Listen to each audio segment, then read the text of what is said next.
নজর রাখবো পরবর্তী সংবাদে। রাজ্য জুড়ে বাড়ছে ক্রমশই ডিজিটাল অ্যারেস্ট এবং এই প্রতারণার শিকার হচ্ছেন একের পর এক সাধারণ মানুষ। তবে এবার প্রতারণার ফাঁদে পড়লেন প্রাক্তন অ্যাসিস্ট্যান্ট পুলিশ কমিশনার, এমনটাই খবর উঠে আসছে। যদিও ডিজিটাল অ্যারেস্ট গোটা দেশ জুড়ে লক্ষ্য করা যাচ্ছে, শুধুমাত্র রাজ্য নয়, এবং প্রত্যেকটা জায়গাতে এই ডিজিটাল অ্যারেস্টের কারণে সাধারণ মানুষ থেকে শুরু করে মধ্যবিত্ত লক্ষ লক্ষ টাকা খোয়াচ্ছেন। আর এবার এই ঘটনায় প্রাক্তন অ্যাসিস্ট্যান্ট পুলিশ কমিশনার তিনি ডিজিটাল অ্যারেস্টের শিকার হলেন। টেলিফোন লাইনে রয়েছেন প্রতিনিধি মানুষ দে। মানুষদা, গোটা দেশে ডিজিটাল অ্যারেস্ট অন্যতম চিন্তার বিষয় হয়ে দাঁড়াচ্ছে। এক্ষেত্রে প্রাক্তন অ্যাসিস্ট্যান্ট পুলিশ কমিশনার তিনি পুলিশ কর্মী হয়ে তিনি এবার খোয়ালেন তার লক্ষ লক্ষ টাকা। তাহলে সাধারণ মানুষ কতটুকু নিরাপদে রয়েছে, কি বলবে? একদম সুপ্রীতি, এই সাইবার প্রতারণার ফাঁদে মানুষের লক্ষ লক্ষ টাকা যে যাচ্ছে সেটা বলার অপেক্ষা রাখে না।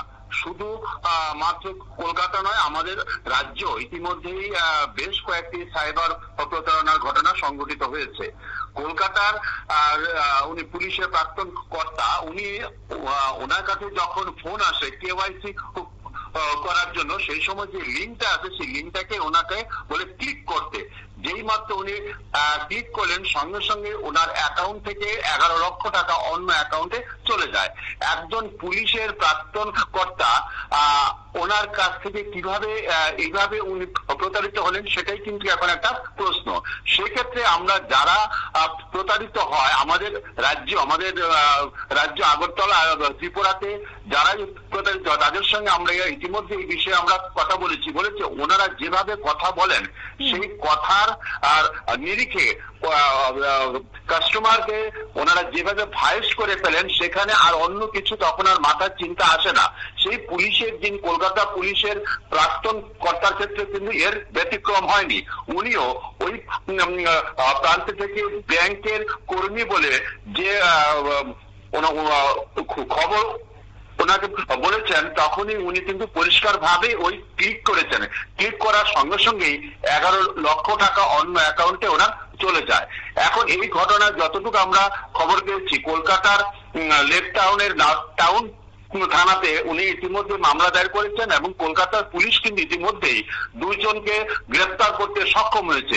এখন দেখার বিষয় এই যে প্রতারণা যে চক্র, সেই প্রতারণা চক্রের মূল পান্ডা কারা আছে সেদিকে পুলিশ কতটুকু তাদেরকে ধরতে সক্ষম হয়।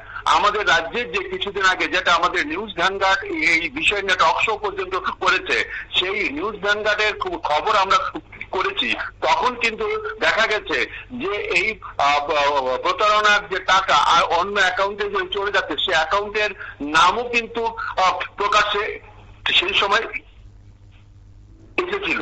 এখন দেখার বিষয় যে আজকের যে ঘটনা আমাদের সামনে আসলো গত নভেম্বর মাসের, সেই অ্যাকাউন্টের টাকাটা কোন ফান্ডে যাচ্ছে সেটা যদি পুলিশের ক্রাইম ব্রাঞ্চ বা সাইবার ক্রাইম তারা যদি তদন্ত করে, অবশ্যই সেই বিষয়ে সুস্পষ্ট কোনো খবর উঠে আসবে, এটাই ধারণা। সুপ্রীতি, একেবারে তাই।